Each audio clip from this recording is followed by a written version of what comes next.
Hey, how you doing? It's Mike with the Barbecue Depot. Today I want to go over micro switches for your barbecue grills. Some have them, some don't. So this is basically a standard micro switch. This is our 32845 micro switch. This is what would attach to a valve if you have that ignition where you push in the valve and it ignites. So one thing that we have is a lot of people want to figure out to make sure that their micro switches is good. So the first thing is you want to make sure that it has this clip, little clicking sound where it comes back.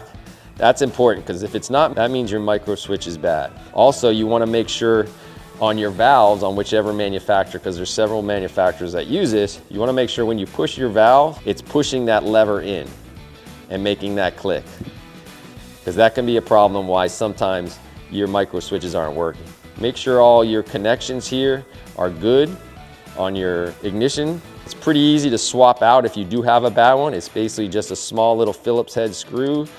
You take the two screws out, pop in a new one. So this is really, it's a pretty easy fix. So if you have any questions or you need anything else in regards to maybe possibly ignition problem, a micro switch problem, or any problems with your grill, you can contact us toll free, 877-983-0451, or go to the website, thebbqdepot.com.